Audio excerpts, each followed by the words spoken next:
We'll jump right back into the story, Chapter 12. That morning he kissed me goodbye and said he had to check in with his father, that they would be worried about him. I moved into the kitchen, fixed me a cup of coffee, and was sitting at the table when Sandy came into the kitchen. She looked to me as if she had something on her mind. "My mistress?"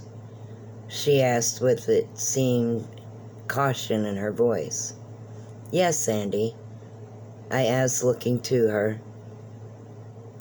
"Master Danny," she started to say, then she licked her lips and then rubbed them together. I watched her. She seemed unsure about herself and worried about something, which Sandy always did that when she was upset. "Sandy, what is wrong?" "What about Danny?" I asked her. "How did you and Master Danny exactly meet?" she asked me. "I was watching the band and he came up and asked me what I was doing after the show. I told him. He then asked to buy me a drink," I said, smiling, remembering that night as if it were yesterday. "When he asked you to have a drink, he was not in his leather suit or in his makeup, was he?" she asked, concerned. "No, Sandy, he was not." "What is wrong, and what are you getting at?" I asked her, as it seemed she was way too concerned with how Danny and I met. "My mistress, he came up to you and said you were pretty, needed to be in pictures. He just could not resist saying hi and offered to buy you a drink. Then had you to stand by the stage, said he had something to take care of, and would return after his last song. He jumped off the stage before you," she said. I blinked, as I had not told her that. "He never said I should be in pictures, and I was already standing by the stage. However, how did you know the other?" I asked, as I had said I had not told her, and she explained as if she had been there. She rubbed her hands together. "My mistress, we used to be very close friends. I do hope we in a way still are. I fear, however, you are getting way too close to the Hamburg gigolo, and I do not want to see you get hurt," she said, and I blinked. "Hamburg gigolo? Sandy, explain yourself, and we are friends," I told her, reassuring her she was not in as much trouble as she should be insulting an executive prince as she was.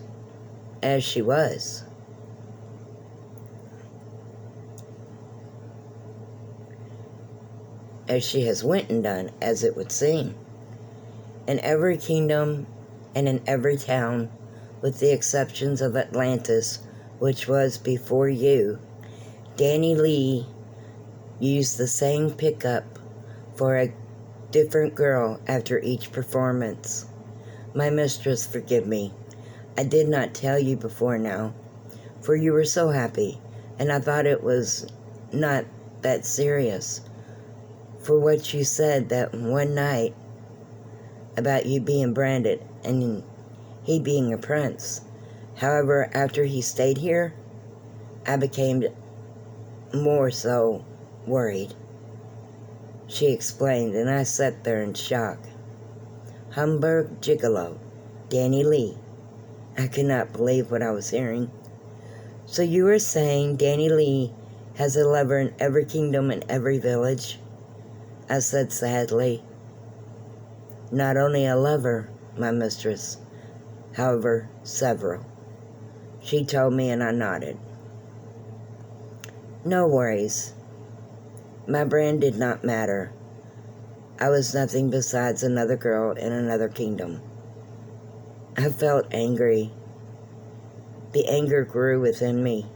I actually thought I was something special. Yet he got me the same way he got millions of others. I felt stupid, thinking I was special. I looked to Sandy with tears in my eyes. Forgive me, my mistress. I should have told you sooner. You were just so happy, she said, concerned. It is all right, Sandy. Better now than ever.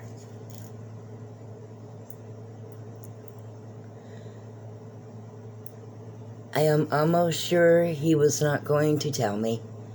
I will not be just another fling for Danny Lee. Then I thought of how we were together and laughed. I was just another fling. However, I will not remain as one. We need to get to work, I told her and stood up. My head was in a tunnel. I was not sure if I was mad or hurt.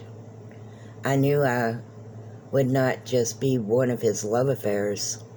This love affair was over. I picked up one of the Entertainment Chronicles.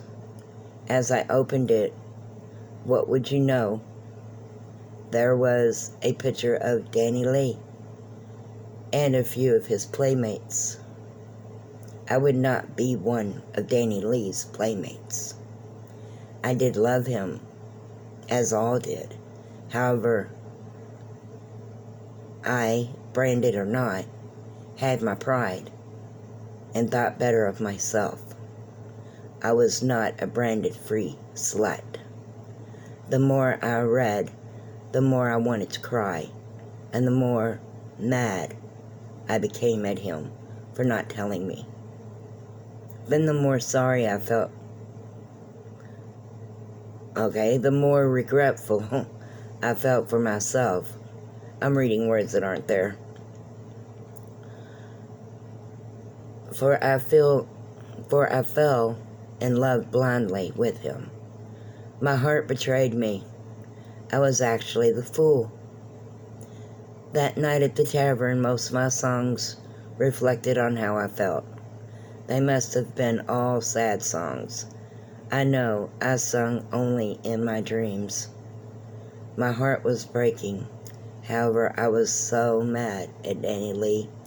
I had taken a break and moved to sit at the corner table when Tony came over to me. Sorry. All right. That is it. What is with all the sad songs and ending romances? You and Daniel have words, he asked, sitting down with the drink in his hand. Not yet. Did you know he is known as the Hamburg Gigolo? I asked him. That and among other things, depending on if they are speaking of Danny Lee or Daniel Hamburg. Both reputations are not all that great, or should I say was not all that great, he said as if it was funny. I personally seen nothing funny in it. I did not know it, not until today. Tony, I refuse to be Danny Lee's or Daniel Hamburg's plaything, I said, wanting to cry. Patsy, what are you saying, dear? He asked with concern. Just what I said. And no, he may have gotten me down. However, I'll be damned if he keeps me that way. He can go find another to play with, I said, and finished my soda and moved back on stage. I picked the tempo up and started to sing my first song. After that was all I Will Survive. Danny Lee would be just a memory. I was determined of it. If he wanted to play with hearts. He very well could. However, my heart was out of his reach from here on out.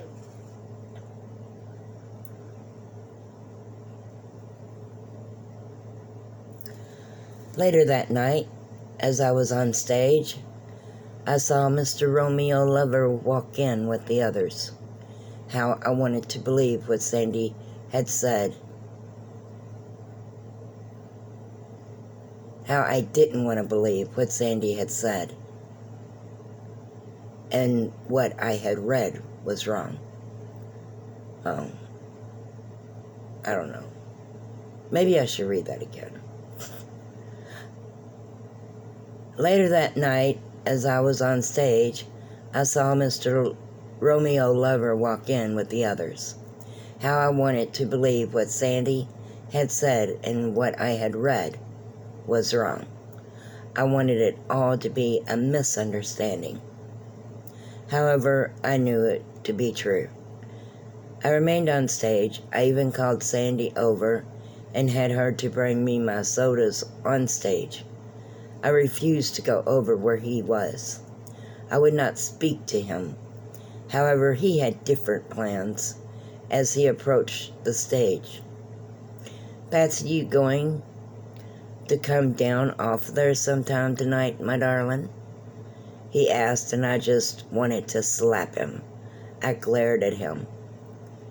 Perhaps after you depart the tavern, I said to him, and I felt my heart breaking as I said it, and the look on his face was as if I slapped him. Patsy, darling, what did I do that I know not I did? He asked sincere. I heard something very disturbing. Then I read something even more disturbing. I want you to tell me it is wrong, that I am wrong, that everyone around me is wrong. Tell me, Danny. I said, tears in my eyes. What did you hear? He reluctantly asked me. That in every kingdom and every village, Danny Lee picks up unexpected females out of the gathering of his concerts and tells them they are pretty much using the same line you used on me. Danny Lee is a roaming lover, and Daniel Humberg is the Humberg Gigolo. Both have several girls in every town, so to speak. I said, and my tears turned to anger as I spoke to him. I saw Sandy walk over towards us.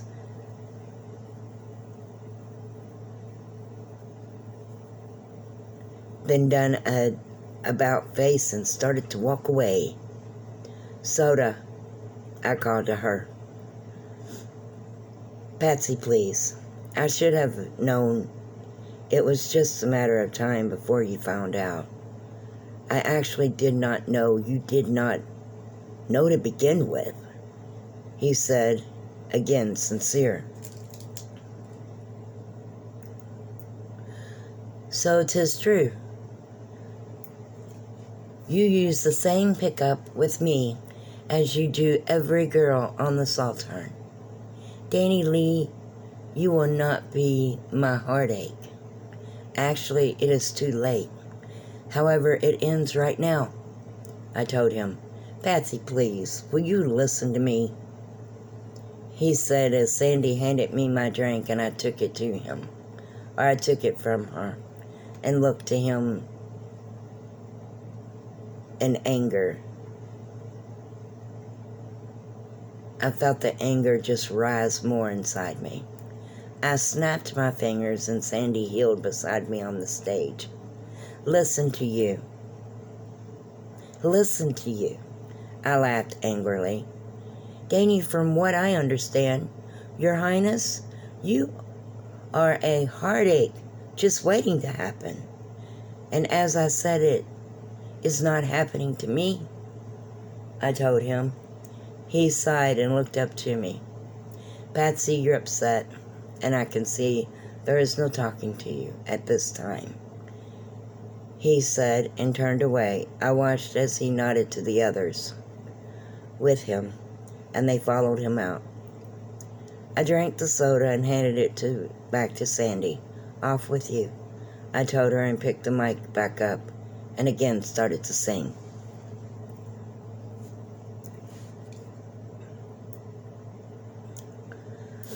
That week was miserable. I missed Danny. I loved him so much. However, I had to face it. He loved Minnie. He was not a one-woman's man, and I had no right to tie him down. And I could not be one in a million. I would not be. I just could not share him like that. I would not be one of his playthings. Even if I had a brand, I still had dignity and a free pride, and I was above being a plaything. My heart was not his to kick around. By the end of the week, feeling better was something I told myself I was. I am Sandy. I and Sandy were at the table. I was eating when Tony came and sat down. He looked to me. I looked up to him. Hello, Tony, I smiled. Greetings. The Royal concert is today. Going to it? He asked. I am over my infatuation with Danny Lee. I said and took a drink of my soda. I think you should go. Perhaps I should remain out of this. However, you are both my friends. I can see when two people are miserable, and both of you are. You have the rest of the night off. Sandy can remain here with me. You go to the concert. Please, Patsy, he said, handing me a pass. I took the pass and looked to Sandy. My mistress, please go, she said. I looked to both of them. I do not want to be his plaything. Is that so wrong? I asked. No, my mistress, perhaps you are not, and I was wrong, she sighed. Go, Patsy. I can assure you, you are not one of his playthings. I have never let you down. I am not going to start now, Tony said. I stood and moved to the door, going to my compartment to change and get ready for the concert. I just hoped I did it. I did not regret it later.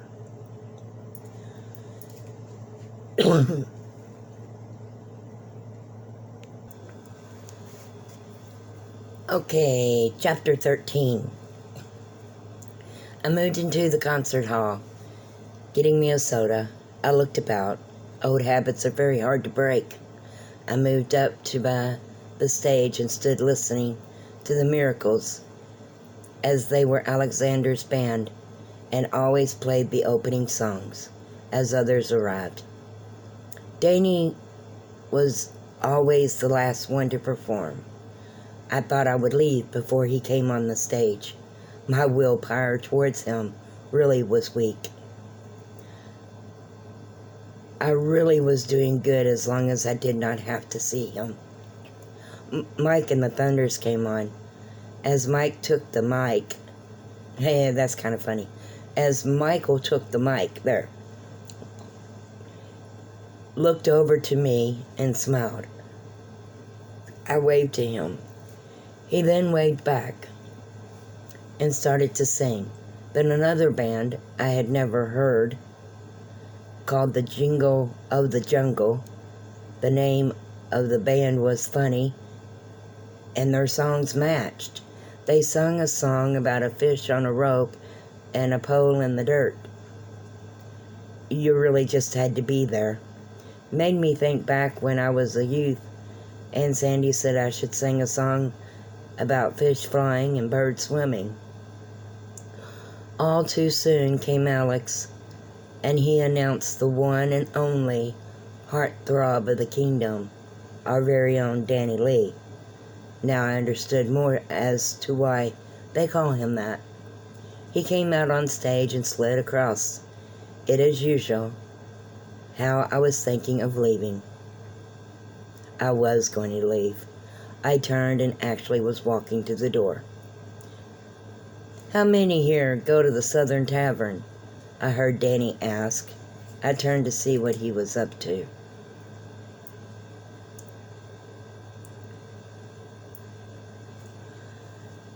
Let me hear the sound of hands clapping," he then said, and there was a lot of clapping going on. "Well, from that sound of that, I would say a whole lot of you.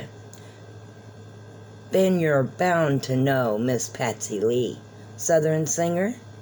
he then said, and everyone started to cheer and call out, "Yes, and you know it," and all kinds of things. "Well, she is here, and she is mad at me. She refuses to see me, and she further downright refuses to speak to me, or even listen to me. And right now she's trying to leave. The one thing about all of this is I love her. I love her very much," he then said, and a spotlight came on me. I could have killed him. Now, if she will not listen to what I have to say, I was wondering if she would listen to what I have to sing. And well, since she is leaving, I would say no. However, I bet you, if all of you start calling her name to get up here on this stage, she will come, for she will not disappoint you. After all, she isn't mad at me, not you. I will even let her sing you a song if you get her up here." He pleaded to the people, and I had to laugh as they started to chant my name. I moved back to the stage, and he knelt down, placing his hand out to me. "Please, I ask you, give me this one chance, Patsy Lee," he said. I gave him my hand and smirked. Then he helped me up on stage, and the crowd cheered and clapped and whistled. "Patsy Lee, this song is for you. You refuse to hear what I have to say, so listen to what I have to sing." He took my hand and started to sing. "I have this feeling for you I never knew existed, and it won't come loose. You have stolen my heart and hid it someplace. Believe me, 'tis true. You're everything I ever want. You're everything I ever need. And I'm coming to you, darling. Please hear my plea." As he said, "Hear my plea," he spun me around and started to dance with me. I have been up, I have been down, I have played, and I have played around. I have a girl in every town. This is true. He then swung me out from him, and I really had no choice yet to dance with him and laugh at his motives. However, you have my head spinning around, my heart skipping beats. I cannot eat. I am even losing sleep, all because of you. He placed both hands on my shoulders and caused me to sway with him, side by side. You are everything I ever want, everything I ever need, and I am coming to you, darling. Please, please hear my plea. He again took my hand and spun me around and out. I have been up, I have been down. I have played, and I have played around. I have a girl in every town. I have been turning down. Again, his hands were on my shoulders, and he was looking just to me. You're everything I ever want, everything I ever need. I am watching my step. I know my reputation. Give me one chance to prove I have changed it just for you. You are everything I ever want, everything I ever need. I am coming to you, darling. Hear my plea. He swung he sung and went down to one knee. My heart is in your hands now, baby. Please do not turn me loose. I am so in love with you. He then kissed my hand. He stood up, and the audience cheered and called things out, like, Patsy, I think he's in love.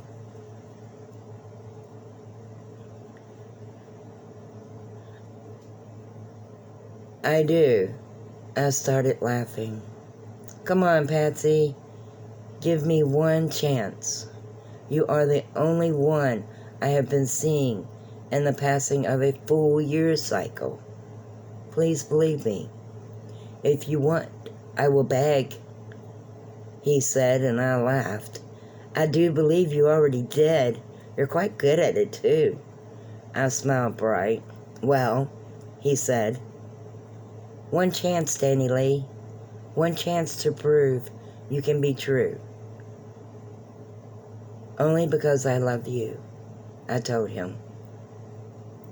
Sing with me before they start to walk out, he asked, and I laughed more. Lover boy, tell me. Lover boy, want to be mine? I asked, which was a start to one of Mike's and Laura's songs. Danny made a growl and threw himself on the ground and rolled around like some little pup. I started to laugh and sing, and he stood dancing about, singing with me. He sung 2 more songs and insisted I sung with him.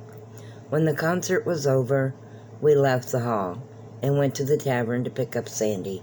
When we entered, Sandy sat all comfy on Tony's lap.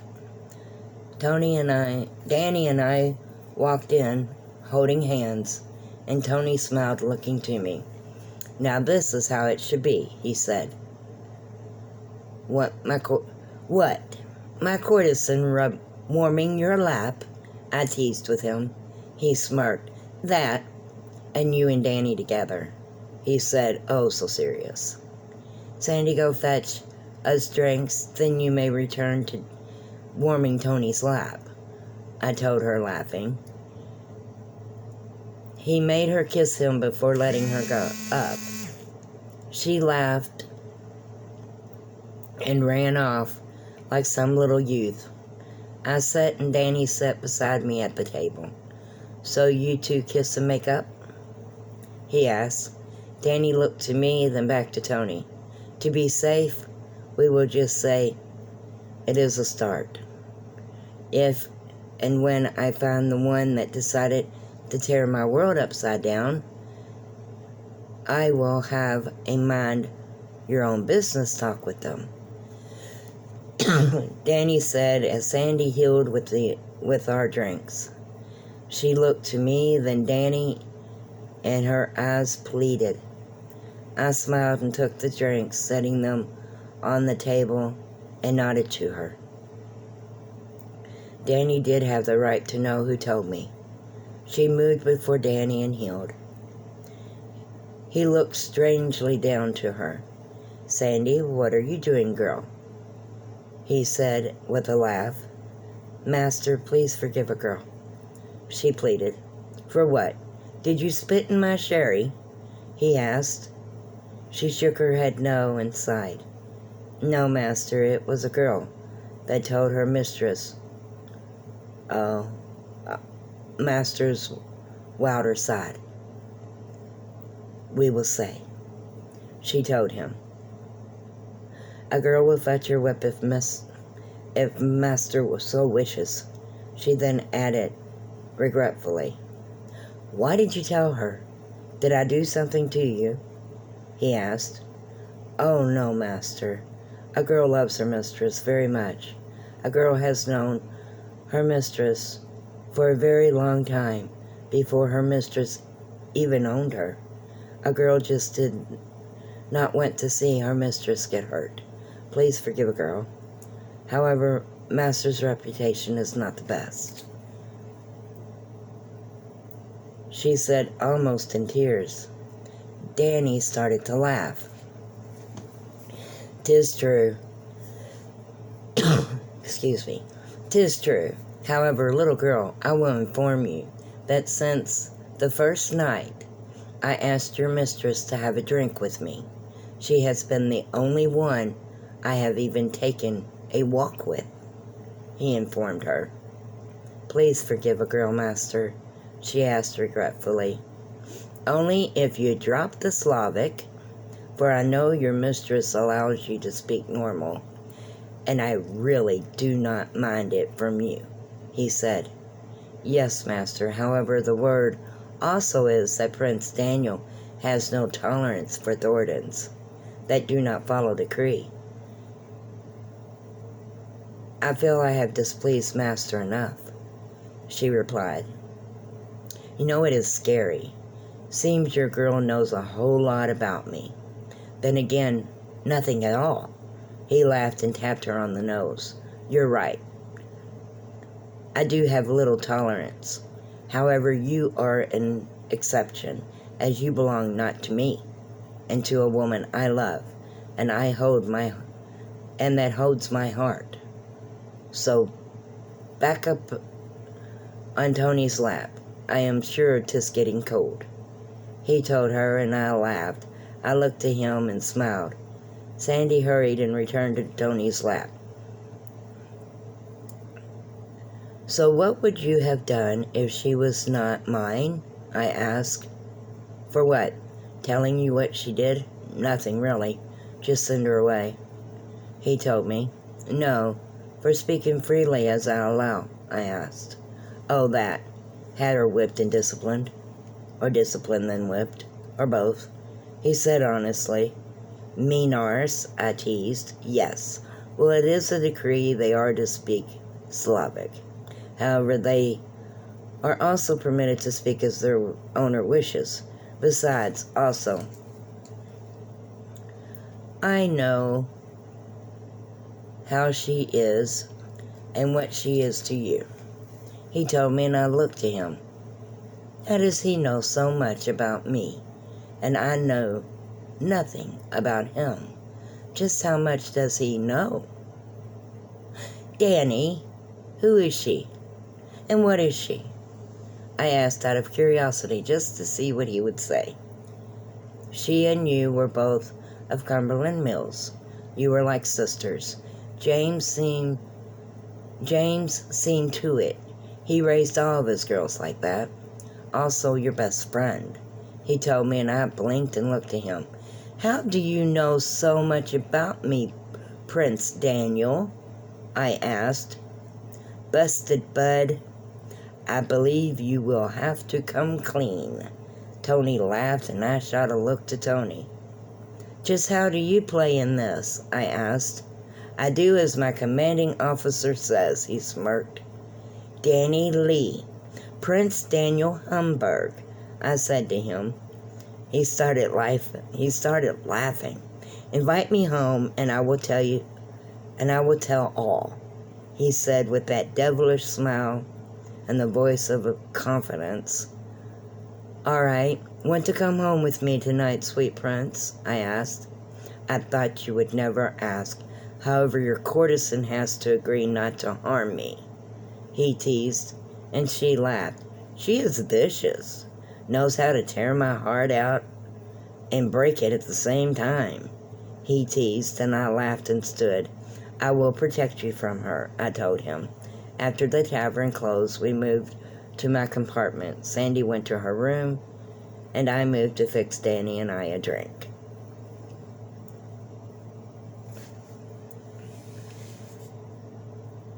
Okay, chapter 14. This will be the last chapter on this video. So you gotta write that down. Okay.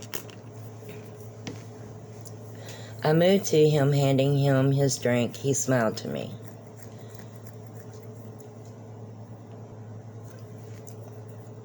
Chapter 14. He had moved to my chambers, and I to get us something to drink. I entered, moved to him, handing him his drink. He smiled to me. Now, just how do you know so much about me, Mr. Prince Daniel?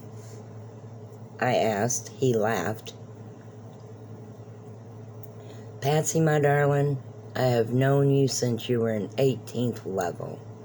From the moment I heard you sing, and from the moment I saw you, I wanted you to be mine. I fell madly in love with you, he said, and I looked to him. Was he serious? How could that be? He placed his arm about me and led me onto the bed and started to kiss on my shoulder, and I pushed him up from me. You are trying to change the subject, I laughed, as what he'd done had tickled my shoulder. No, I missed you, he said. Danny, we were only apart actually for a week. 7 days passing. You act as if we were months, I told him. Yes, before that week, it was a month. You never had me in bed before that week either, I argued. Yes, well, you turned me on and forgot to turn me off. Like I said, I have a feeling for you I cannot shake, and it won't come loose, he said, and continued to kiss on my neck. Daniel Humberg? I said sternly. Oh, fine, he said, and leaned back on his side, looking up to me. Once upon a time, there was this wild and crazy prince that was invited to a gathering of this very nice man. He always had entertainment. Mostly was girls dancing to Dinah-type music. One day, he actually had a real singer, and her name was Patsy. She was singing, and of said songs, she was singing, and of said songs, 2 were the songs that the prince had wrote. So he turned to listen to her. She was not half bad, and the prettiest little thing anyone had ever seen, he said with a grin to kill one's heart.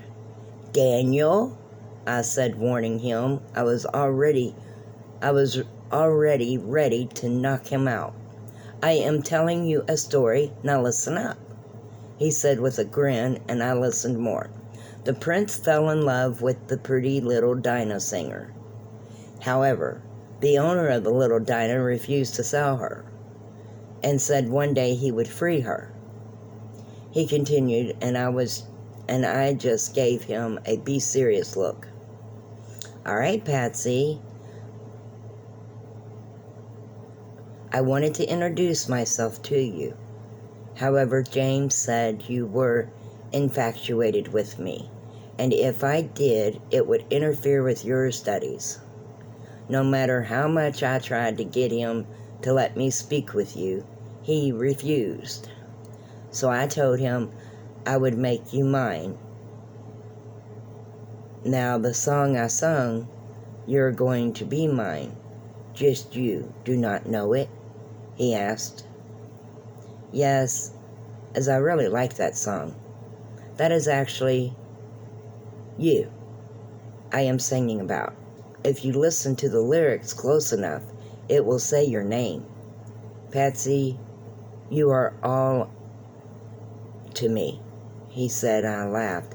I thought you were singing Pat Say You Are All to Me, because the song is about a girl named Pat, I told him. He laughed. Yes, it's not Pat. Say, it is Patsy. You're all to me, he said, and I could feel my face get red. That song came out when I had started my finishing classes, I told him.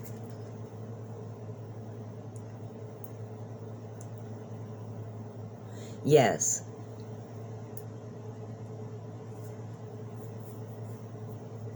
Yes, it became national in 54. Anyway, I promised James I would not introduce myself to you until you finished classes.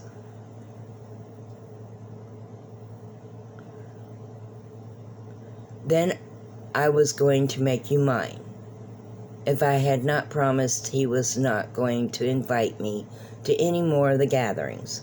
So I promised, and I kept an eye on you. Then after James passed over, I could not bring myself to go against my word to James. So I made sure you wanted for nothing and would be safe, he told me. You paid the coin for my finishing classes. I asked him. Yes, I paid the coin, and I told the conductor to keep me out of it. He said, so Tony hired me just for you? I asked with a sigh. No, Tony hired you because Tony hired you because James had done so much for him that he wanted to help. So since he hired you, I told him he was going to look after you, and if anything happened to you, it would be his head, he told me. I smirked. And Brian? I asked. Brian is one of my personal guards. I told him to be at the tavern and to assist Tony. Tony is actually one of the generals of the circle and our sound booth conductor. Alexander was doing it as I had Tony to remain at the tavern, he told me. So all this meeting was more so a setup, I said, looking to him as if I was just so upset with him. The women you were with, if you were so in love with me, what is with them? I asked. That reputation was built before I met you, and I could not have you, so it continued. Besides, after you agreed to be with me, I truly have had no other in my life, and I would have nothing to do with any other. I was not going to get serious with anyone. I was waiting on someone. Besides, you do not know how it is when all these girls are throwing themselves at you, he smirked. Danny Lee, you are a fink, I said, and pushed him back on the bed. Yes, my darling. So come and make love to this fink. He smiled. Wait, if you were at James, then you knew I was for use, I told him. He laughed. You were for a short time. However, that soon was put an end to also, he informed me. I looked at him and thought back. He was right. After Tony introduced me to the need, it was only a couple of months later I was never used again. Tony introduced me to the need, you know this? I asked him. Yes, and after I found out he was using you, I told him if I could not have you, he would not either, and anyone else need not. I told James I was serious about having you after he freed you, and the deal was he put an end to the use, and I would remain from you until he freed you, he explained. He placed an end to the use so that the need would fade away, he then added. However, once I was free, you still waited, I told him. That is because James would not have freed you until you completed finishing classes, and as I told you already, I could not bring myself to go against the agreement I made with James. So I watched you at afar, he told me, and I leaned on him, kissing his lips. I love you, Danny. As you say, I have your heart. You also have mine.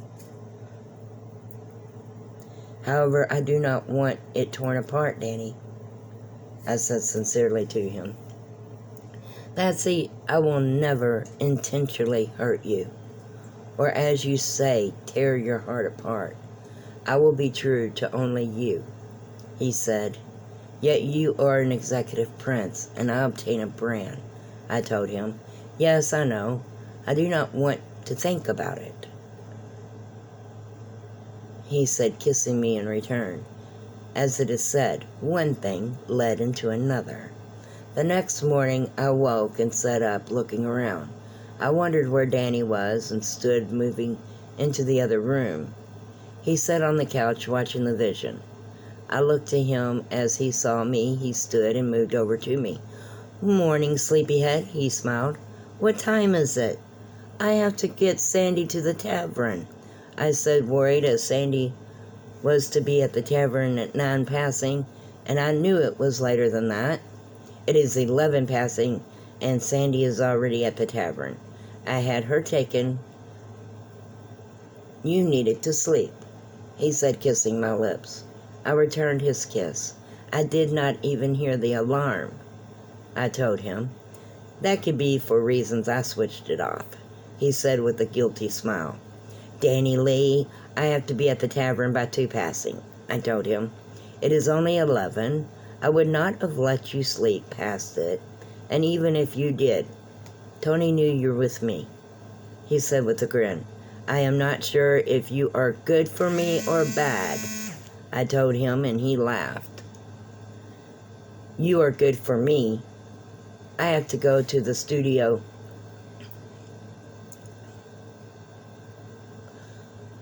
I have to go to the studio hall. So you get ready and we will go by the tavern and have lunch. Then I will meet you there later tonight," he told me, and I nodded. I moved into my room and addressed, then moved back out to where he was. Opening the door as we were getting ready to leave, I saw Brian and 2 others. I looked to Danny. I knew Brian, however, not the other 2. "Patsy," sorry, "Patsy, meet John and Donald, or Don. The 3 of them are my guards. However, Brian remains with you," he said. "Greetings," I said to them. We then left and moved to the tavern. Danny was actually wonderful. He treated me as if I was a princess. He remained with me for about a week. Then he had to leave the kingdom. I knew I would miss him. I really did not want to be away from him. However, I did not have a choice in the matter. He had a duty to the Sultan as well as I to the people. That week I worked and went home and missed him. Even if I was tricked by him, I understood why he did what he did.